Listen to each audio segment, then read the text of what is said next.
അഞ്ചാംപുരയിലേക്ക് എല്ലാവർക്കും സ്വാഗതം.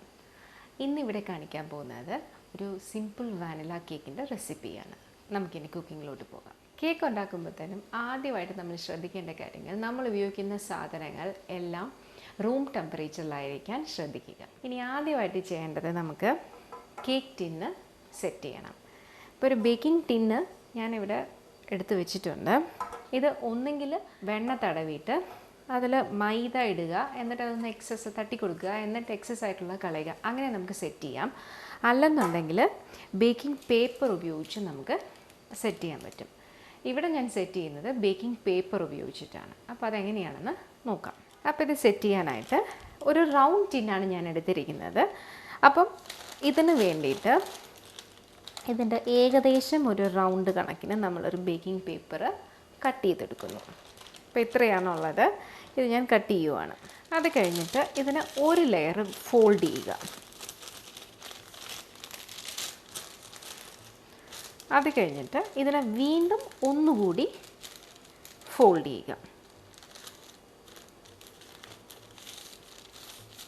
ഓക്കെ, 2 പ്രാവശ്യം നമ്മൾ ഫോൾഡ് ചെയ്തു. എന്നിട്ട് ഈ പോയിൻ്റ് ചെയ്തിരിക്കുന്ന എഡ്ജിന് ബേസ് ചെയ്തിട്ട് നമ്മൾ ഒരു വട്ടം കൂടി ഇതിനെ ഫോൾഡ് ചെയ്യും.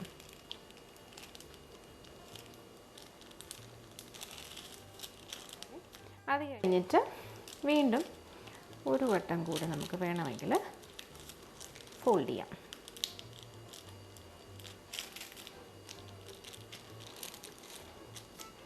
അപ്പം ഇങ്ങനത്തെ ഒരു ഷീറ്റ് നമുക്ക് കിട്ടും. ഓക്കെ, ഇനി ഈ കേക്ക് ടിന്നെ നമ്മളൊന്ന് തിരിച്ചിടുന്നു.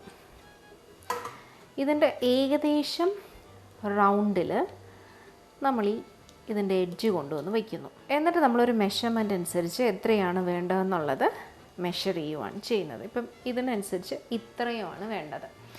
ഇവിടെ വെച്ച് നമ്മൾ കട്ട് ചെയ്തെടുക്കുകയാണ് ചെയ്യുന്നത്.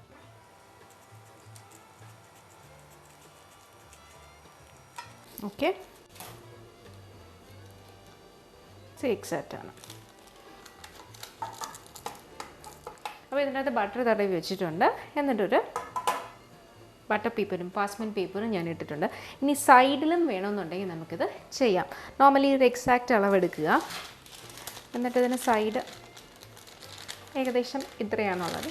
കുറച്ച് ഇച്ചിരി പൊങ്ങി വന്നിരുന്നാലും കുഴപ്പമില്ല. അങ്ങനത്തെ രീതിയിലൊന്ന് കട്ട് ചെയ്തെടുക്കുക.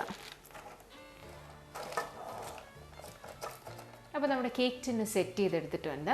ഇനി actually first cake tin set ചെയ്യുക. അത് കഴിഞ്ഞിട്ട് വേണം നമ്മൾ കേക്ക് ഉണ്ടാക്കാനായിട്ട് പോകേണ്ടത്. 135 ഗ്രാം മൈദ, 1/4 ടീസ്പൂൺ ഉപ്പ്, 1.5 ടീസ്പൂൺ ബേക്കിംഗ് പൗഡർ ചേർന്നിട്ട് 2 പ്രാവശ്യം അരിച്ചു വെച്ച കൂട്ടാണിത്. ഇത് ആദ്യമേ ചെയ്ത് മാറ്റി വയ്ക്കുക. 55 ഗ്രാം വെണ്ണ. അപ്പോൾ ആദ്യം അത് നമ്മൾ ഇതിൻ്റെ അകത്തോട്ട് ഇടുവാണ്. 20 ഗ്രാം വെളിച്ചെണ്ണ. അതായത് ഇതിൽ വെളിച്ചെണ്ണ ചേർക്കാൻ കോൺഫിഡൻസ് ഇല്ലെന്നുണ്ടെങ്കിൽ നിങ്ങൾക്ക് റിഫൈൻഡ് ഓയിലും ഉപയോഗിക്കാം. 1/2 ടീസ്പൂൺ വാനില എസൻസ് ഇതും ചേർത്ത് നല്ലപോലെ ബീറ്റ് ചെയ്യുക. ഇത് നമ്മൾ വിസ്ക് വേണമെന്നുണ്ടെങ്കിൽ വിസ്ക് ഉപയോഗിച്ചാണെങ്കിലും നമുക്കിത് ചെയ്യാം.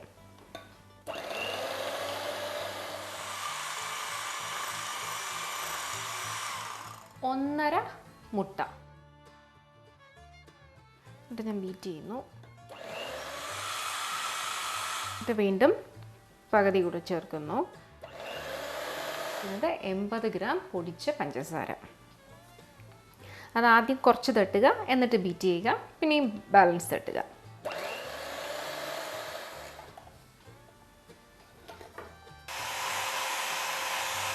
ഡ്രൈ ഇൻഗ്രീഡിയൻറ്റ് വെറ്റ് ഇൻഗ്രീഡിയൻറ്റിൽ മിക്സ് ചെയ്യുന്നതിന് മുന്നേ തന്നെ നമ്മുടെ ഓവനൊക്കെ സെറ്റ് ചെയ്ത് വെക്കുക. ഞാനിത് 180 സെൽഷ്യസിൽ 30 മിനിറ്റ്സ് ആണ് ബേക്ക് ചെയ്തെടുക്കാൻ പോകുന്നത്. കുക്കറിൽ വേണമെന്നുണ്ടെങ്കിൽ നിങ്ങൾക്കിത് ചെയ്യാം. സോ അത് ഞാൻ ജസ്റ്റ് പറഞ്ഞതാണ്. ഓവൻ നിങ്ങൾ പ്രീ ഹീറ്റ് ചെയ്തിടുക. ഇതിലോട്ട് 60 ഗ്രാം തൈര്, 60 ml തൈര്, കട്ടിയായിട്ടുള്ള തൈര് ചേർക്കാനായിട്ട് ശ്രദ്ധിക്കുക. പിന്നെ വേണ്ടത് 30 ml പാല്, പച്ചപ്പാലാണ്, അത് ഒഴിക്കുക. ഇനി ഒരുപാട് ബീറ്റ് ചെയ്യണ്ട.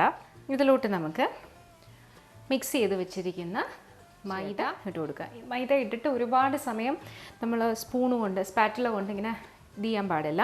ജസ്റ്റ് ഫോൾഡ് ചെയ്തെടുക്കേ പാടുള്ളൂ. ഇതിനൊരു 3 പോർഷനായിട്ട് നമുക്കിടാം. ഈ തൈര് എടുക്കുമ്പോൾ ഒത്തിരി പുളിയില്ലാത്ത തൈര് എടുക്കാനായിട്ട് ശ്രദ്ധിക്കുക.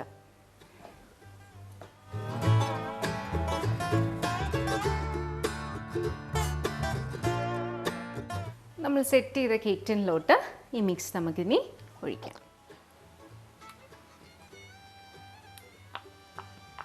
എപ്പോഴും കേക്കിൻ്റെ അകത്ത് മാവ് ഒഴിക്കുമ്പോഴത്തേനും കേക്ക് ടിന്നിൻ്റെ പകുതി വരെ വരാൻ പാടുള്ളൂ, അതിൻ്റെ മുകളിലോട്ട് വരാൻ പാടില്ല. കാരണം ഇത് ഒന്നുകൂടെ റേസ് ആവും. ഇപ്പോഴാണ് വെച്ചിരിക്കുന്നത്, അതിൻ്റെ ഇരട്ടിയായിട്ടായിരിക്കും നമുക്ക് കേക്ക് കിട്ടുന്നത്.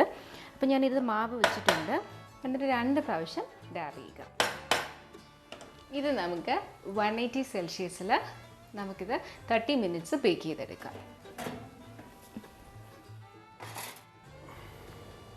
ജസ്റ്റ് ബട്ടർ പേപ്പർ മാറ്റി കൊടുക്കാം. അപ്പം ഇത് ഞാൻ ഒറ്റ ലെയറേ ഉണ്ടാക്കിയിട്ടുള്ളൂ.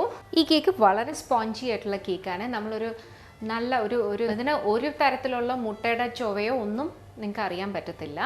അത് ഒന്ന് കോക്കനട്ട് ഓയിൽ ഉപയോഗിക്കുന്നത് കൊണ്ട്. നിങ്ങൾക്ക് ഇനി കോൺഫിഡൻസ് ഫസ്റ്റ് ചെയ്യുമ്പോൾ തന്നെ കോക്കനട്ട് ഓയിൽ ഉപയോഗിച്ച് കഴിഞ്ഞാൽ അത് കൊള്ളത്തില്ല എന്നൊരു ഇത് ഉണ്ടെന്നുണ്ടെങ്കിൽ റിഫൈൻഡ് ഓയിൽ ഉപയോഗിക്കാം. പക്ഷേ ഒരു ട്രൈ നിങ്ങൾ ചെയ്ത് നോക്കൂ, അപ്പം നിങ്ങൾക്ക് എന്തായിരുന്നാലും ഇഷ്ടപ്പെടും.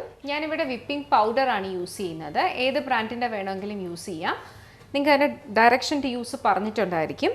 ഇവിടെ 150 ml പാല്, തണുത്ത പാല്, അതിൽ 1/2 ടീസ്പൂൺ വാനില എസൻസും 1 സാഷേ വിപ്പിംഗ് പൗഡറും ഇട്ടിട്ട് 4 മിനിറ്റ് ഇലക്ട്രിക് ബീറ്ററിൽ ഹൈയിൽ വെച്ച് ബീറ്റ് ചെയ്യുക. അല്ലെന്നുണ്ടെങ്കിൽ നമ്മൾ നോർമൽ കൈ വെച്ചിട്ടാണ് ചെയ്യുന്നതെന്നുണ്ടെങ്കിൽ അങ്ങനെയും നിങ്ങൾക്ക് ചെയ്തെടുക്കാം.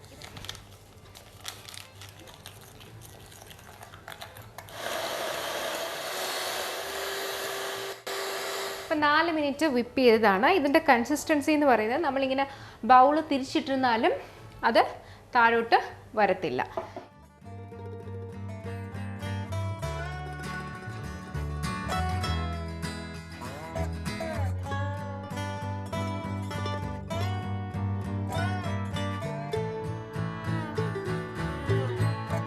എല്ലാവരും ട്രൈ ചെയ്ത് നോക്കുക. നിങ്ങൾക്ക് എന്ത് തരത്തിലുള്ള ഐസിങ് വേണമെന്നുണ്ടെങ്കിലും കൊടുക്കാം. ബട്ടർ ഐസിങ് ആണെങ്കിലും വിപ്പിംഗ് ക്രീം വെച്ചിട്ടും നമുക്ക് ചെയ്യാൻ പറ്റും. ഞാൻ ജസ്റ്റ് കാരണം ഒരു ലെയറേ ഞാനിവിടെ ഉണ്ടാക്കിയിട്ടുള്ളൂ. അപ്പോൾ നിങ്ങൾക്ക് ഇതിനെ തന്നെ ഒരു 2 ലെയേഴ്സ് കേക്കൊക്കെ ഉണ്ടാക്കുകയാണെന്നുണ്ടെങ്കിൽ നിങ്ങൾക്ക് നല്ല രീതിയിലൊരു ഐസിങ് കൊടുക്കാനായിട്ട് പറ്റും. ഫ്രിഡ്ജിൽ വെച്ചിട്ട് തണുപ്പിച്ചിട്ട് കഴിക്കുക.